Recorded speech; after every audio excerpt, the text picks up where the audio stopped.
Existe um termo italiano que foi popularizado pelo poeta italiano Giacomo Leopardi, o termo Zibaldone, que basicamente significa uma coletânea de pensamentos, ideias e anotações que muitas vezes não têm uma ordem clara. E é mais ou menos isso que eu estou querendo fazer aqui, juntar assuntos que são meio desconexos ou só vagamente ligados e que não renderiam um vídeo inteiro sozinho, mas que eu estou querendo falar a respeito. E essa ideia veio quando eu comecei a ler o livro A Rainha dos Cárceres da Grécia, do pernambucano Osman Lins. Quando eu comecei a ler esse livro, eu me lembrei de uma experiência que eu tive há cerca de uns 8 anos atrás, que foi quando eu finalmente resolvi encarar Ulisses, do autor irlandês James Joyce, que se você tiver o mínimo de curiosidade em literatura, você com certeza já ouviu falar sobre ele e sobre Ulisses, provavelmente. E durante um bom tempo eu fiquei namorando a ideia de finalmente abrir Ulisses e encarar a obra. Porque eventualmente na vida de qualquer pessoa que tenha literatura como hobby, você vai começar a contemplar a ideia se vale a pena ou não ler esse livro monstruoso, Ulisses, de um jeito ou de outro. Você vai ouvir falar dessa obra, você vai querer ler os livros que são considerados os melhores já escritos, os que revolucionaram o mundo, aqueles que criaram lendas. E Ulisses vai aparecer no horizonte, não tem como. E querendo ou não, é um livro que quanto mais você lê sobre ele, mais intimidador ele fica. E eu finalmente percebi que não existe preparo suficiente. A ideia de você estar 100% pronto para ler Ulisses é uma ilusão, é uma absoluta tolice que vai te privar de ler um livro extremamente divertido. E quando eu terminei de ler Ulisses, quanto que eu tinha realmente entendido dele? Quanto eu tinha entendido das referências, das alusões, jogo de linguagem, que seja. Sendo bem generoso, eu acho que uns 18%, 15%, talvez até menos. Só que quanto desse tempo eu aproveitei, eu gostei da leitura e eu fiquei intrigado pelo que estava escrito. Praticamente 100% do tempo que eu gastei com o livro. E é isso que importa no final das contas. Eu finalmente entendi que você não precisa compreender absolutamente tudo para gostar dele.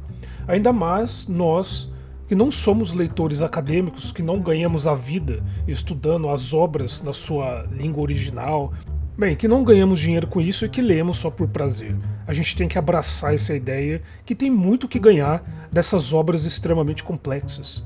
Depois de ter terminado de ler Ulisses, eu ainda gastei muito tempo lendo sobre Ulisses, tentando preencher todas as lacunas que o livro deixou, e eu descobri que mesmo assim você nunca consegue cobrir tudo, a não ser que você tenha todo o tempo livre do mundo. Inclusive existe um site fantástico, que eu vou deixar o link na descrição desse vídeo, que é uma leitura onde apresenta realmente todas essas referências que o Joyce colocou em Ulisses. Mas é relacionado à língua original, então vai estar em inglês, né? Bem, mas de qualquer forma, a lição que eu tirei é que não vale a pena perder tempo tentando se preparar. A gente nunca está 100% pronto e isso tá tudo bem. Essa experiência mudou completamente a forma que eu encaro outras leituras, não só novela e romance, mas também poesia. No final das contas, o que importa é o que a obra te fez sentir, as lembranças, as memórias que você criou lendo aquele livro e a mensagem que você conseguiu retirar dele, as interpretações que você retirou daquela obra. E eu comecei a valorizar mais o autor que primeiro faz o esforço de me conquistar para que eu queira procurar depois de ler, do que eu me sentir obrigado a decifrar tudo que está escrito ali. E eu me lembrei dessa experiência depois que eu terminei de ler A Rainha dos Cárceres da Grécia, que eu li sem fazer nenhum preparo. Me foi recomendado o livro e eu encarei ele e descobri esse livro que é cheio de camadas, de significado, onde você acaba criando conspirações para encaixar as coisas que estão sendo escritas. Para quem não conhece, A Rainha dos Cárceres da Grécia é uma história sobre um livro fictício, feito por uma autora inventada. Então, dentro do livro, a gente tem só trechos, né, desse livro dentro de outro livro, que é apresentado para a gente através de um diário escrito por um professor de História Natural, que é provavelmente o biólogo mais fascinado por literatura que eu já ouvi falar. Porque nesse livro aqui vai ter vários comentários, não só sobre a análise que ele faz desse livro fictício, mas também ele vai referenciar Múzio, Joyce, Guimarães Rosa, e vários outros gigantes aqui da literatura. Até Lautréamont, que também eu já fiz um vídeo aqui no canal comentando sobre os cantos de Maldoror. E é como se o Osman Lins aqui quisesse transformar a própria análise literária em literatura, né? Esse processo de ler um livro, interpretar ele, criar a sua própria análise em literatura. E, na minha opinião, funcionou de forma brilhante, assim. E é um livro muito fascinante. Mas o que me fascinou mais é que, diferente de Ulisses, que quando terminei de ler, eu quis buscar o significado de praticamente tudo, com a rainha eu abracei a minha própria interpretação. Inclusive eu tentei me afastar o máximo possível de procurar outras análises e descobri que talvez as respostas oficiais fossem menores do que aquelas que eu mesmo criei. E é uma experiência muito libertadora analisar a arte dessa forma, de uma forma que é tão livre e tão individual. E outro livro que eu li recentemente foi É a Alice, do norueguês John Fosse, que é uma história bem melancólica, que parece nos colocar nesse papel de fantasmas que ficam observando a vida dessas pessoas nos fiordes escandinavos. O texto ele é escrito nesses parágrafos longínquos, quase sem pontos finais, num fluxo de escrita que mistura às vezes até pontos de vistas e ideias. E esse estilo de longos parágrafos, que inclusive são muito cíclicos, com várias e várias repetições, me lembrou um pouco Thomas Bernhard, que é um dos meus autores favoritos. Esse austríaco que também usa parágrafos intermináveis, né? O livro inteiro dele é um parágrafo só e que contém diversas e diversas repetições. Mas enquanto Bernhard usa essa técnica para mostrar esse fluxo de consciência dentro da cabeça de críticos insatisfeitos, John Fosse usa para criar esses devaneios quase oníricos, né? Dá a impressão de ser quase um sonho, uma coisa meio espectral. E é fascinante como esses dois autores têm essas técnicas que lembram, mas ainda assim geram resultados extremamente diferentes, quase que completamente opostos. E quando a gente fala em parágrafo único, na minha cabeça, o livro que vem é de um autor que eu já comentei aqui no canal também, o irlandês Samuel Beckett, no seu incrível O Inominável, que é um dos livros mais impressionantes que eu já li.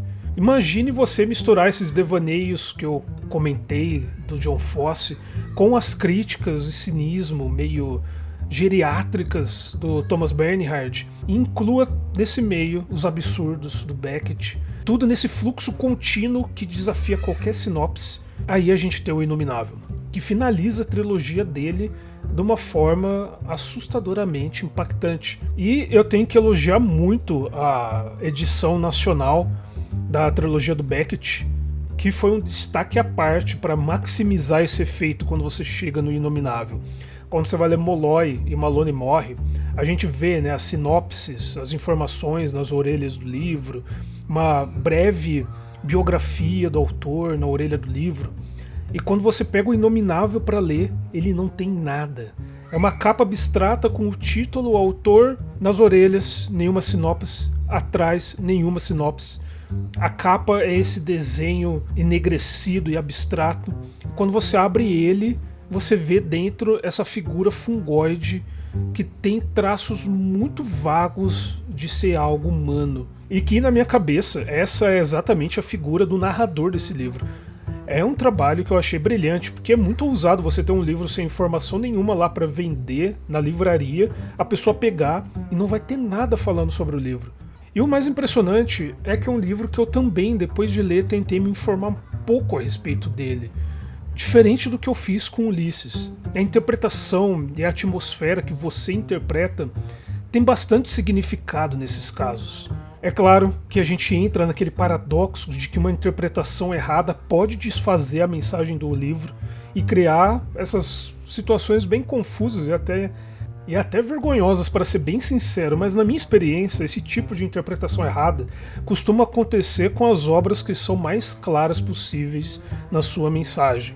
Mas se por acaso você não leu Ulisses, mas tem curiosidade de conferir, e você não tem tempo de ler toda a literatura universal que foi feita antes do lançamento de Ulisses para conseguir pegar todas as referências do Joyce, isso sem contar toda a atmosfera política mundial, a dica que eu tenho para dar para vocês, ela na verdade não é minha, mas do tradutor, o Caetano Galindo.